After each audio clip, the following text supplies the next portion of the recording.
our webinar. This is our Mentoring for Career Development webinar, and we are going to have a great conversation over the next 45 minutes. If you are joining us on YouTube or LinkedIn Live, then please do. We love to know where you are, who you are, and where you're from, and we really want to encourage you to join in this conversation. Mentoring, by far, is one of our favorite topics. We love it because it is all about giving back, paying forward. We have all got something that we can give and gain through mentoring. We've all got a superpower, and we've all got that curiosity that we want to be able to enable via our mentoring. So massive welcome to today's October webinar. We do these webinars every single month, and this month we are powered by our brand new partners, Bank of America, and also supported as well by the Royal Navy. So massive thank you.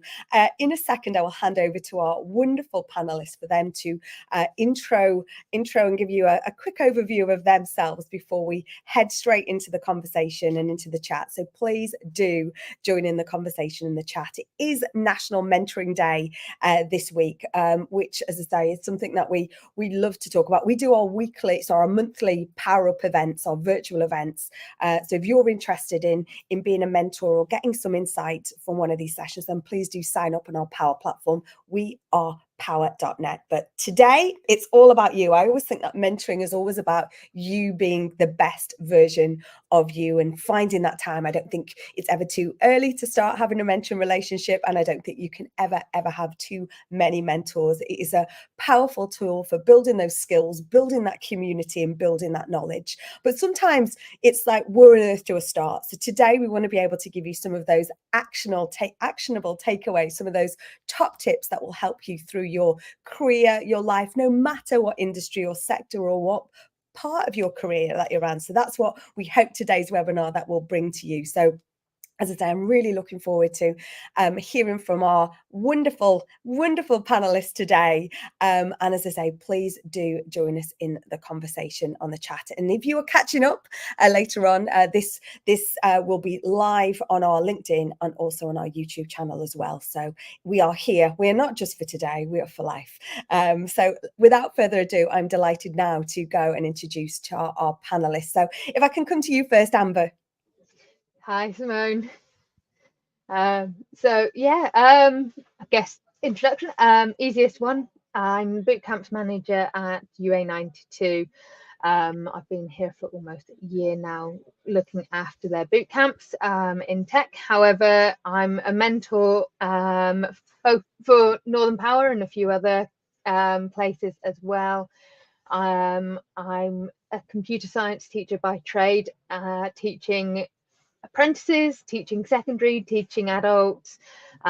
Started off life down in the southwest of England in Plymouth. I've been over to the Middle East, to Oman, and taught over there for 2 years, and I've been in Manchester now for 5 years, trying to help people up here get into those tech careers.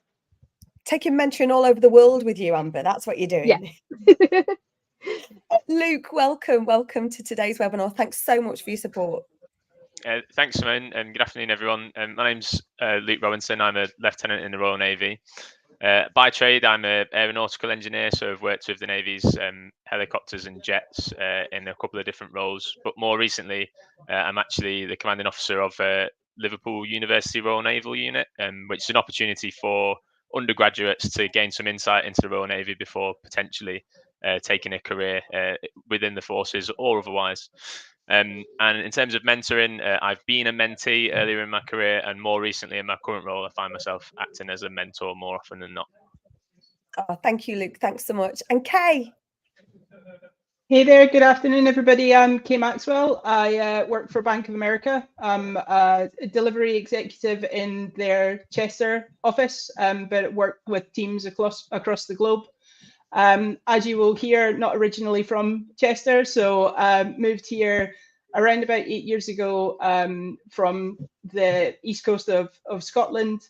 And I have been in technology for all of my career, so come up through a number of different roles, starting off at operational support and all the way through to the executive role that I have now. And again, mentorship has played a huge part in that journey for me. So really looking forward to the conversation today. Thanks so much, Kay. And I'm going to come back to you, Luke. You talked about that you were a mentee. You've had that mentee experience, and how has that helped and aided your career element? Have you have literally flown through your career in the Royal Navy? Forgive the pun. Sorry. Yeah, it's helped massively. I think the biggest benefit that I've experienced is just getting someone else's perspective on perhaps times in my career or certain challenges that I've faced in my career, and my mentor, I've only had the one mentor early in my career, and the benefit that we got there was they were able to tell me like what was important when in my career, what I should be focusing on, be it professional development, personal development, but also because they were a lot more experienced than me and are in the same field as me, they were able to give me the sort of benefit of their experience, and I could learn from their mistakes, or even learn from things that they've done well and try and replicate that in my own career. Um, another thing that was useful in that, like I said, my mentor was a lot more senior than me and a lot more experienced than me, but it allowed me to establish like quite an informal relationship with someone who was in a much different space in their career than me, and I think that's actually helped me build relationships with other similar people again, that are perhaps further along their career than me. Just understanding, how those sorts of people operate and what experiences they're likely to have had, and that's helped me to relate to, not just my mentor, but people in a wider sphere of influence as well. Um, and yeah, they've probably been the main things that I've benefited from it. I think the key one, yeah, is just getting someone else's perspective on things that are happening in my career. Has been a useful sounding board, to help me, overcome challenges and grow, and do some professional development that way. And I think it is that you talk about that, is that it is that safe space, that sounding board. And I always think that mentoring is about you being the best version of you, and having that place for yourself. And what about you, Amber? You have on your global travels.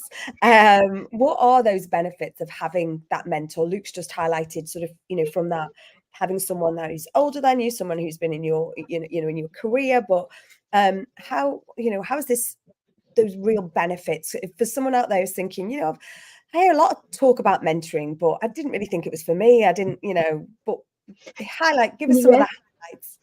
Yeah, I think one of the biggest thing is being able to bounce your ideas off someone who's been there, they've done it, they've potentially got the t-shirt. It's someone who can say, yeah, that's a great starting point, or okay, let's switch that slightly. It's also having someone who might be able to find resources, whether that's additional people, whether that's contacts, whether that's actual resources and training, that you might not be able to find yourself. And someone who's probably got a different view. They may not be in your usual sphere of influence. They might not be people that you would class as friends, but they're there, they can help you, and you can trust their opinion. For me, I think the few times I've had mentors, it's been really beneficial, just to have that person who can bounce an idea. You can bounce the idea between you, and you can go away and take actionable steps towards what you want to do next, in terms of resources, training, whatever it might be. Currently, I've finally taken a step to do some additional training, thanks to a lot of support from someone I consider a mentor. So I think it's always someone there that just has that additional, maybe, belief in you, as much as anything. I think that's a key bit, isn't it? The word belief. And I think it goes back to that, I just said earlier, is it's a mentor for me. Where do we start, Kay? How do you know and where to look for that mentor, and more importantly, finding someone that's the right fit for you? Because it doesn't have to be, you don't want someone that's exactly like you, do you?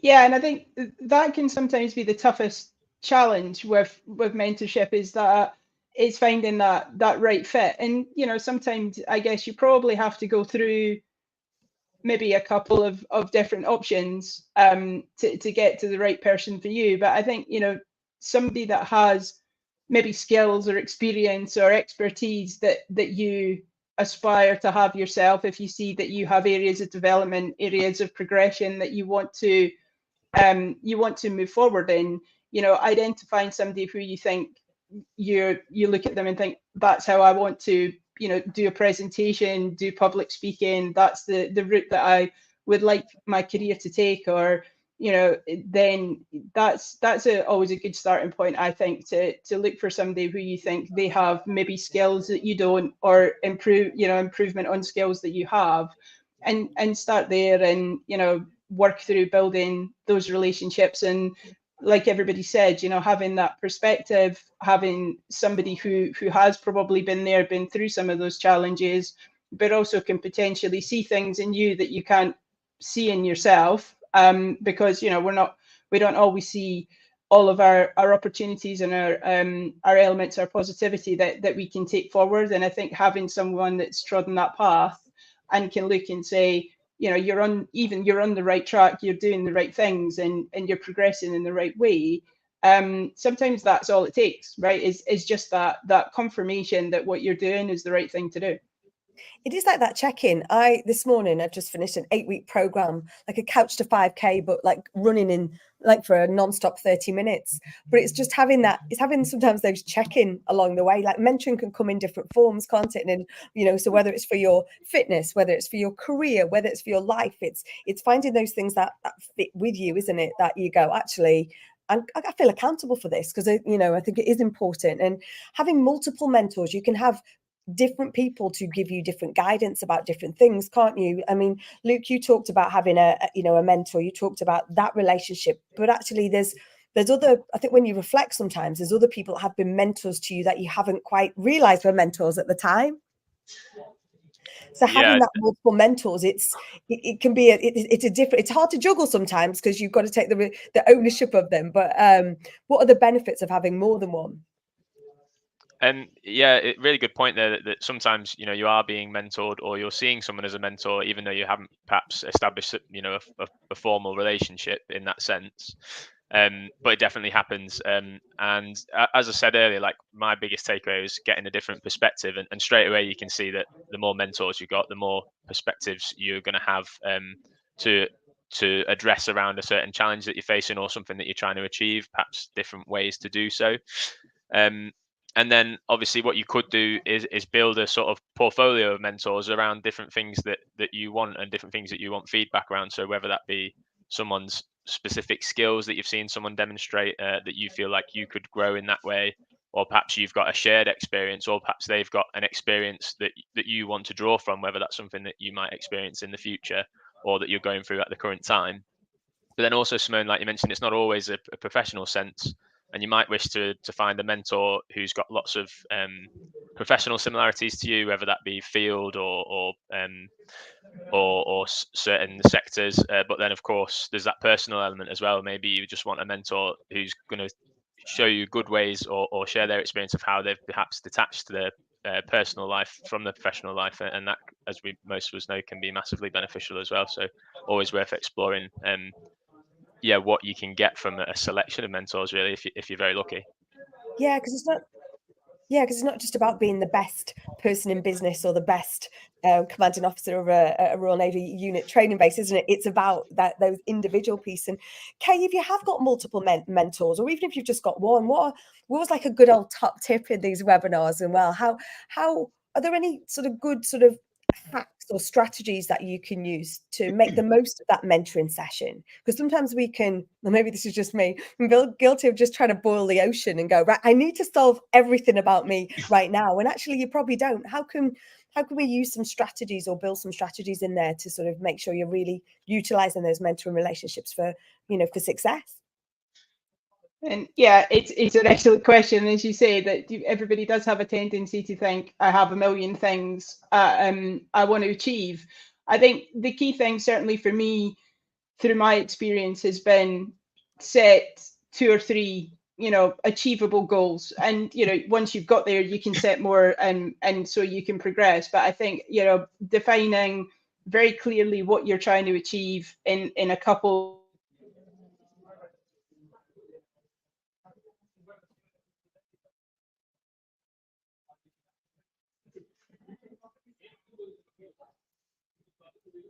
What's happened?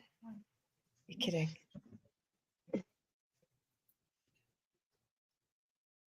An end to them, because they seem to be persistent. But I think, you know, setting some manageable goals, short term, let's get through those, let's work through them, and really making sure you have that shared understanding with your mentor, right? So you're both pulling in the same direction, you're both trying to get to the same end state outcome. And I think that's the key thing, is you don't want two people who think they're pulling in the same direction and actually they're trying to get to different end states.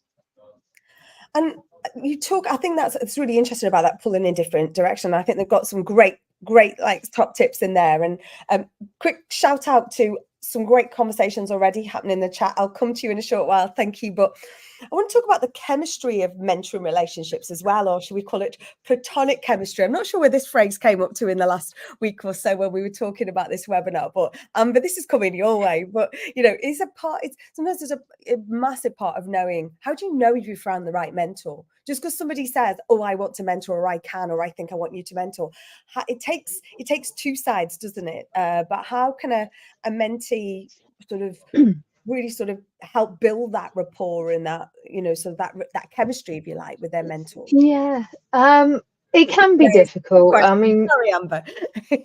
No, that's good. You can find the person that seems to be perfect for you as a mentor because they're in the right place at the right time or whatever. But actually, they may not be that right person. You might actually find that when you start talking to them, there's just nothing there. They can share the information, but that's all it is. So really, as a mentee, you need to be open to also being able to turn around and go, well, actually, thanks for the information, but I think that's where I'm going to have to leave it because this isn't working for me, which also alleviates some of the time drain on the mentor because they might be feeling the same and not wanting to say it either.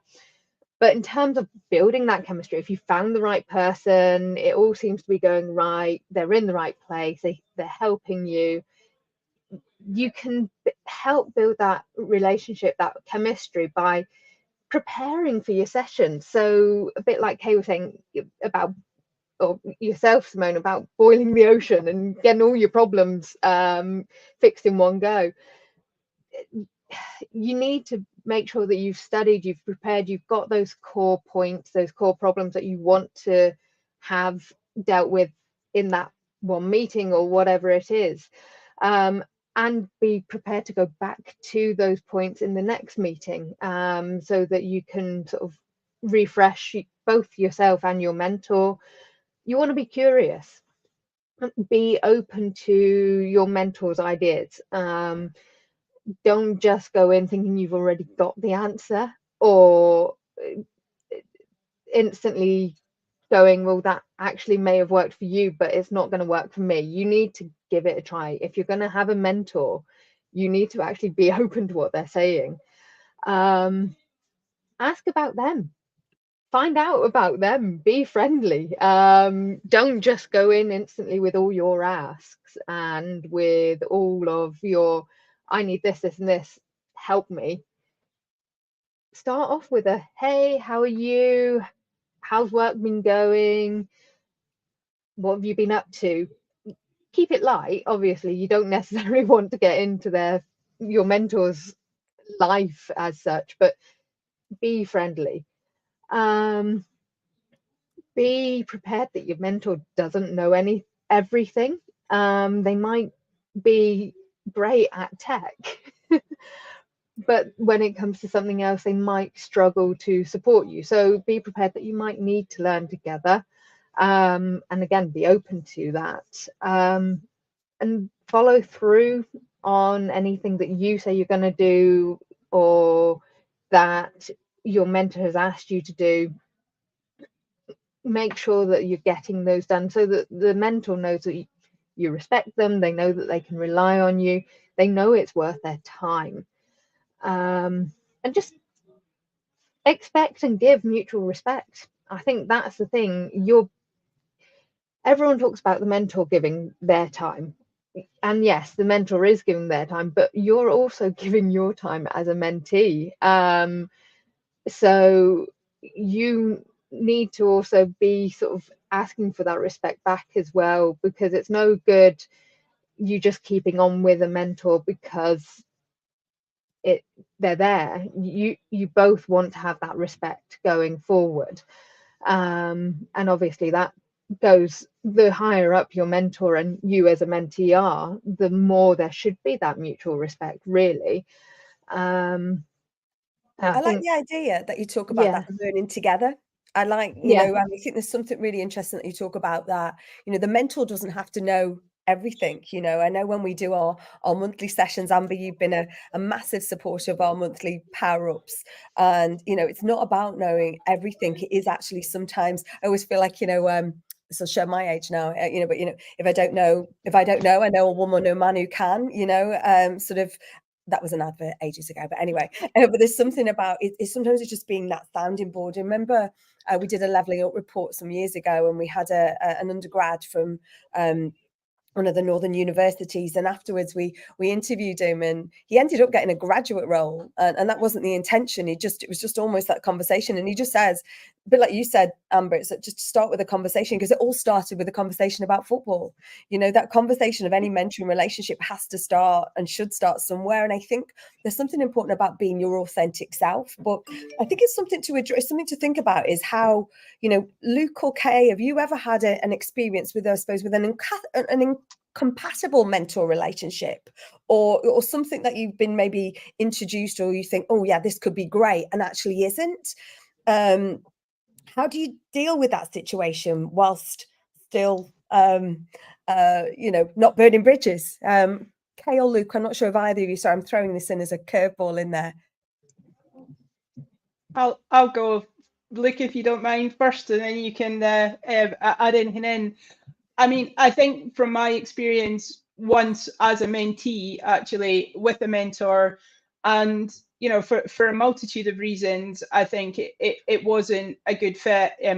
Approach was different, perspective was different, and you can kind of see in yourself that it's going in a direction that you don't necessarily want to take. And I think that's a key thing, as we've talked about mentoring and menteeship, right? Is that as that relationship builds, you have to feel, this is going where I want, this is taking me where I need to go, and how I want to progress through my career. And I think in that situation, honesty to a degree is the best policy, as they say. I mean, for me, it was, I just had the conversation and said, thank you very much for your time. I appreciate everything that you've done, but I feel I want to go in a different direction. I might need a different perspective, or a different type of help and support to get there. And that sort of respectfully dissolved that partnership. But I think you do have to go into any mentee mentorship relationship thinking way to go. And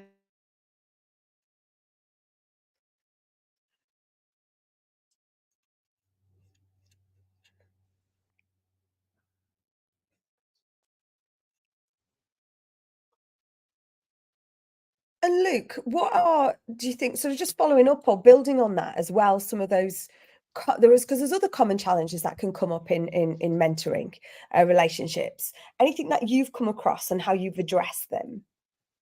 Yeah, the key one that I've faced, the military is a very formal and organized and quite well structured organization, and so where people are saying like there's lots of like mutual benefit, and have a nice conversation and things like that, and that in my case at the start of my sort of journey as a mentee was actually quite daunting to identify a senior person and approach them and say, can we establish this sort of mentoring relationship, please sir, basically. And that was, you know, a hard sort of barrier to break down.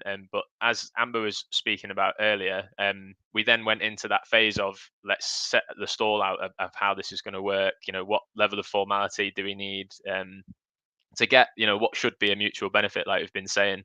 And that obviously then did work, and having that honest conversation at the start put us on a really good path to be able to get the most out of it, both mentor and mentee. But I think another challenge that you can face there is what we talk about quite a lot currently, is in terms of like a bit of an echo chamber, in that you don't necessarily, the best mentor is not necessarily the person who's always going to agree with you, who's always going to say, yes, you're right about this. Obviously, hopefully sometimes that does happen, and there's a level of encouragement there, but you perhaps do want someone who's likely to have a different opinion, or is willing to propose a different opinion, to just make sure you've explored all options, and that can often lead to the best solution.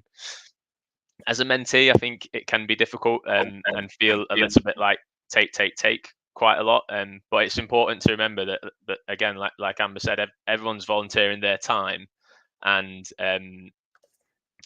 everyone's getting something out of it. So don't worry too much about that. Just because as the mentee, you're the one that's proposing, you know, basically what's being talked about, and everyone's still definitely there and can get something out of it. I think that's really important. Like, it's not just about an echo chamber, isn't it? And building a, you know, people similar to yourself. It is about having those challenges. I think there's something really important about setting those, and probably not really delved into it. I think there's something about almost setting that start and end date. Would you fit on this, Amber, about having that? You know, we've done 12-week, everyone in our awards program this year, everyone was part of a 12-week program. We coordinate and organize 10-month programs. We have the 1-hour sessions. What do you think about timing? What's the big part that timing has to play in mentoring? I think it really depends. So I've done the lunchtime ones, the 1-hour ones with yourself, Simone. They're very quick, very much touch point, and some of the people on there have then followed on afterwards. But I've also been involved in the 8 weeks and the term long ones, and I think for younger, potentially school aged, maybe uni students, they're great because they get them to a point. But I think there's also room for an ongoing situation where that mentor may actually stay with you long term. And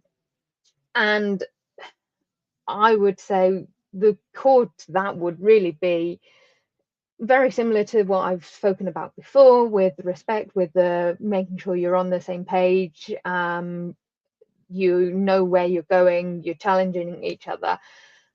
But it's also making sure that you're able to change with your ages, your situations, with your job, and potentially locations.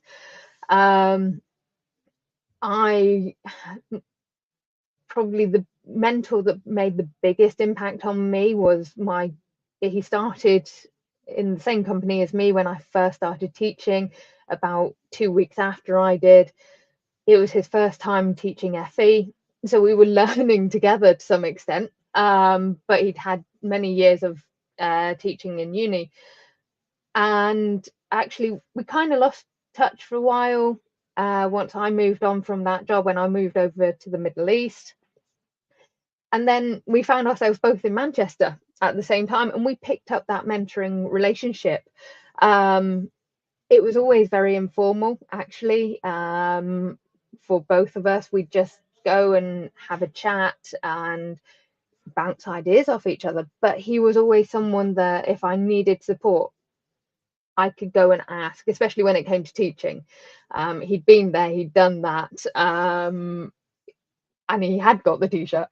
So I think it's all the things we've discussed previously, but it's also just being willing to change with that situation. You may have met them, as a mentee, you may have met your mentor when you were only 16 or 18, so it's a very much adult and student situation to start off with. But if you keep going with that, you might find that actually you become mutually respectful adults. And you can have a wider range of communications then, and wider chats really. And I want to sort of talk about some of the impact. And Kay, what has been your most impactful time as a mentor? And I'll give you a moment just to reflect on that, because I know I've just thrown that one on you. But I just want to pop into the chat. Nassima, what a great topic of discussion. Sharing experience is the second best way to mentor, in my opinion. It comes after understanding where your mentee is, so you know what experience is relevant and helpful to share. I think we've talked about that today in the chat. I think that is really key. Carolina, currently mentor on adplift.org, which is, I've not heard of that one. It's a great one for tech. I do think LinkedIn is also your best friend if you can navigate it sometimes, and not being afraid to reach out to people even if you don't know them. I think I want to come to, I'll come to you as well on that in a second. Luke is sort of reaching out to strangers, sort of from outside your world. Wanda, if you're contacted via LinkedIn, it's always good to be clear of what the ask is. Yeah, absolutely. I think because we all get lots and lots of LinkedIn messages, don't we? And I equally give a lot of LinkedIn messages out there. So I think that clarity, and I think, Kay, you talked before about honesty as well, not being afraid to reach out to people, even if you don't know them. For example, could you comment on my CV? Then straight away, the person who's receiving that knows that, oh, actually, that's a short-term relationship, if you like. So, and Sally, brilliant. My mentor in my last job is now my boss. There you go, winning all the way. So, Kay, what's been your most sort of memorable or impactful time as a mentor? It's a tricky one, because I think it's a fulfilling role all the time. So even small wins, I think, are big wins, when you're a mentor. But I think for me, one of my mentees had made a very clear statement. I'm looking for your help to get a particular job, right? So they were looking to get from where they were, promotion, and into a new role, and we're looking for some help with that. And I think, as you go through that relationship and help them build up those skills, one of the best feelings in the world is when they achieve that goal and get that job, and find the route to that promotion. But I think for me, being a mentor, a lot of the times it's the little things, more than the big things. So when you see somebody's confidence grow, when their ability to do something that they never thought they could do starts to progress, and you start to see those differences in people. And I think, as a mentor, seeing the confidence building, because a lot of it is confidence. When people having confidence, they can do things, they can learn things, they can make those stages through progression. And I think as a mentor, there's nothing better than watching somebody that you've worked with for a short time or for a long time just make those progression steps and find their way, and start to build and find their confidence. Nothing better for me. Absolutely. And I think it's sometimes when it's watching that, isn't it, from afar, and then when those your mentees or those individuals or their friends, whatever that relationship becomes, it's when they come back to you as well. They come back to you in for those check-ins, because I think that's the great thing about mentoring. It can be just check my CV, but it can be something sort of a lot more friendship based. So how do we reach out to those people we admire? We've seen them speak at something, Luke. We've seen them on a webinar. People are watching this now going, I want Kay, Amber, or Luke to be my mentor. But you are reaching out to someone that you think, actually, there's something there that is really resonating with me, but I don't know you. I know we've talked about honesty and about sort of being really laying out, but what's that, what's the sort of any top tips out there for reaching into that outside of your network or outside of your comfort zone or sphere of influence, to get them to be your sounding board? Yeah, definitely a difficult one, not something that you would do in every day. But like Kay mentioned there, like the feedback about anything that you do, whether it's mentoring or like you say, speaking at an event or taking part in something, feedback is really important and really rewarding for people. So that's certainly a really good way to get your foot in the door. And I would say, the correct approach is probably to start small. So that's a really good suggestion there about could you comment on my CV, or am I doing the right thing here or there, and then grow it from there. And perhaps going in with a huge ask off the bat is not the best way to go. And again, that probably avoids something else we've talked about earlier about finding the right fit as well. just baby steps at first, like with most things, to make sure that it is going to be mutually beneficial, because that's probably where you're going to get the most out of it, as well as a mentee. But Yeah. there's loads and loads of tools that people are mentioning there in the comments to allow you to sort of build these relationships now. So it's easier than ever, but still, yeah, quite challenging and probably uncomfortable at first, but rewarding once you break down that barrier.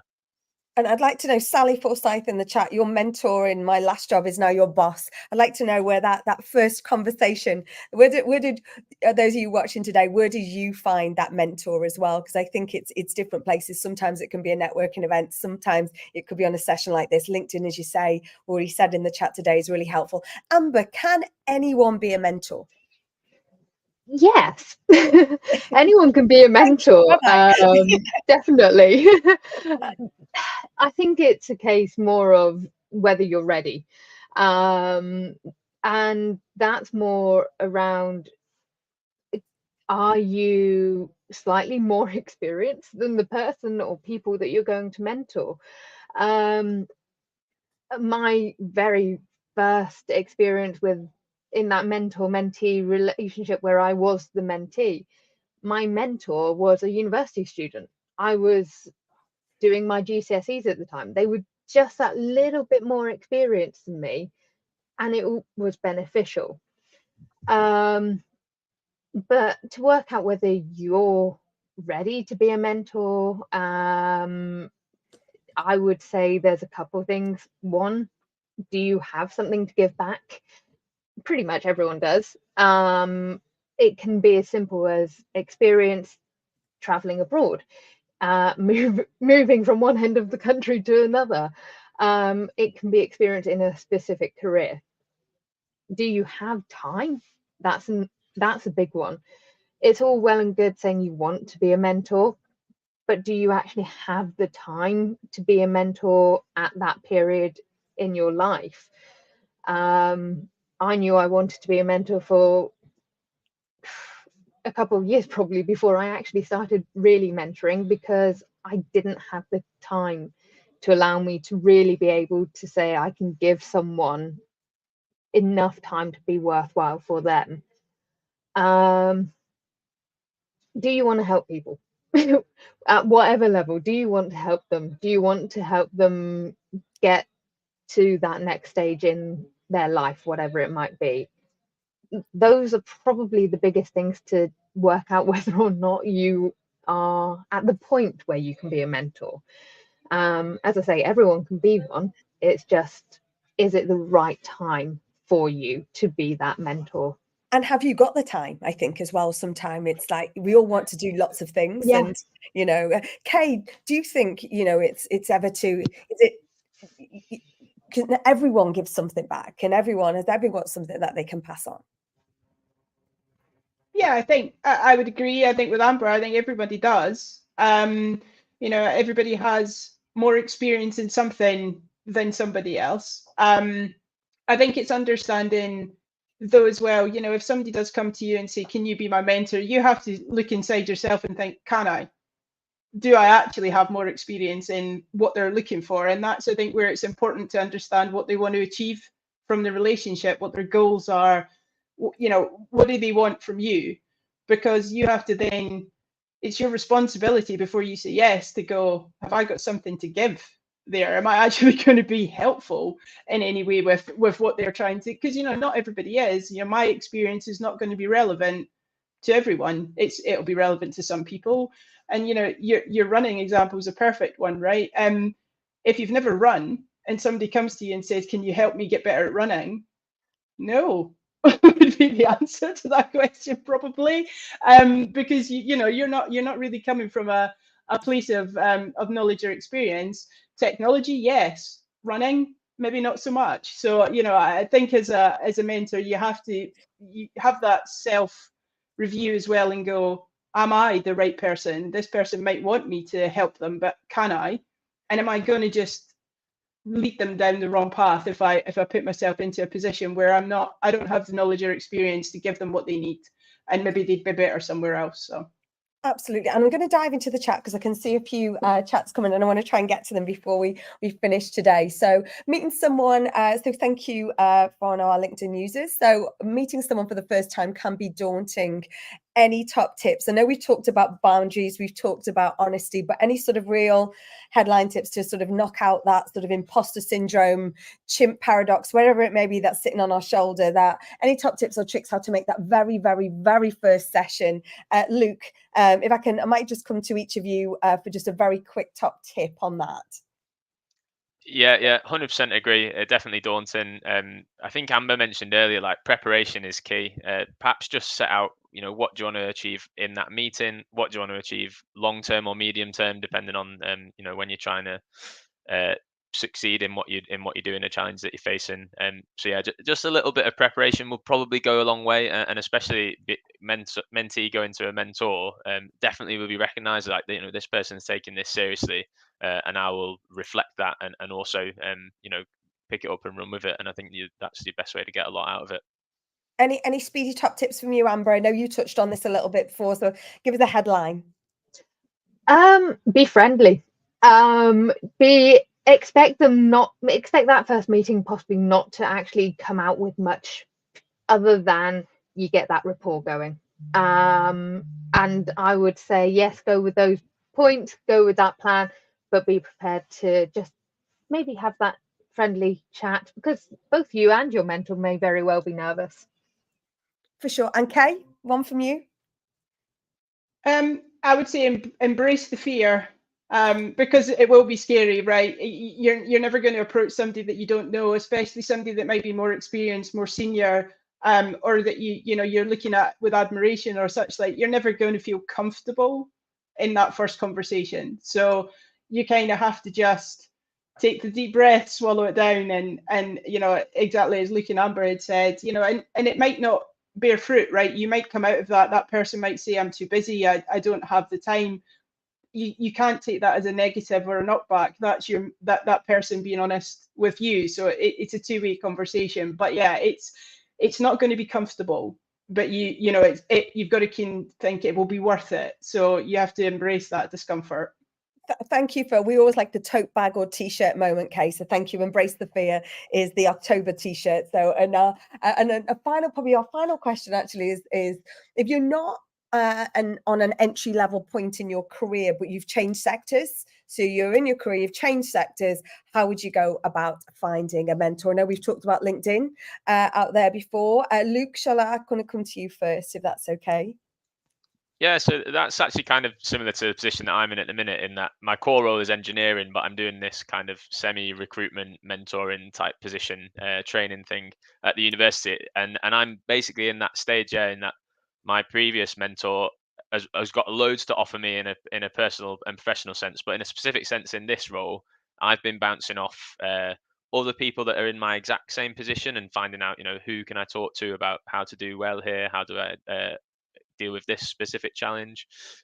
So that's, people on a level playing field with me, but also I have obviously got again, like I mentioned earlier, with the military being quite structured, I've got my chain of command as well. So I'm quite lucky in that there are key people that I can approach, and whether I deal with them directly or obviously they've got the knowledge to say, oh, actually your best bet is dealing with this person, or why don't you strike up a relationship here that can help you in certain approach. So yeah, I'd probably start at your own level and find out who the key people are and who will have a lot to offer you in a mentoring relationship. Kay, what about you? Any top tips here? I know obviously you work for a massive organisation. I know you do a whole real passion about returners into the workplace, and so how does someone in that mid-career or just a dad to do something and have a change? Where do they go? I agree with Luke. I think you have to start with your peers, right, and understand from them, what's their recommendation. But I mean, certainly in larger organizations as well, there are usually events of some description, right, whether those are networking events or whether they're just social gatherings, other things that departments and stuff put on. And again, if it's not necessarily your thing, initially go to them, right, because there will be people there. You'll get to know who those people are, and you can start to piece together how each of those departments works and where there might be sort of help and support. So, I know everybody isn't one for networking events, and again, the discomfort of sometimes going into those, especially if you're new and you don't know anyone, is tricky. But I think those events are super helpful, and I've seen them be very successful for people who are doing exactly that. Where do I go now? Who do I want to speak to? I don't know the right people. So it's that mix and mingle, isn't it? And as Amber said a few times, be friendly, strike a conversation. It doesn't have to be about work. It just has to be, hi, I'm Kay. Who are you? What do you do? Where do you work? And by then you start to build up, a picture of how your new area works. Listen, and I do not know where the time goes. I told you these webinars really fly by. Amber, I'm going to allow you to, you can pop your comments in the LinkedIn chat. How do you feel about that? Because then that way we keep this conversation going, because we talk about these webinars not just being about this 45 minutes. The conversation will remain in the LinkedIn chat. So please do join this conversation. We want your top tips. We hope that you've taken away some insights today. We talked about, learning together. I think that was one of my big sort of takeaways today. How do we learn together? How do you build that rapport? Preparation. Be honest. Avoid the echo chambers and embrace the fear. All of our sort of on our comments there. Massive thank you to Kay, to Amber, and to Luke for joining us today. Thank you for such a lively chat today. As I say, please keep the conversation going on LinkedIn. This will remain in our LinkedIn archive and also in our YouTube for on demand. Join us for every month where we do these webinars, every month where we do our power ups, and please do add your details on your profile onto our power platform, because sometimes that's a great way for people to be able to come and think, oh gosh, they look interesting, could I start a conversation? We've got direct message function in that now. So thank you so much. Massive thanks to all our panels. I've stolen a minute and a half out of our 45 minutes, but thank you so much for joining today's lunchtime conversation. We will see you again next month, and thank you so much for Bank of America, Royal Navy, and thank you to Luke, Kay, and Amber for today's conversation.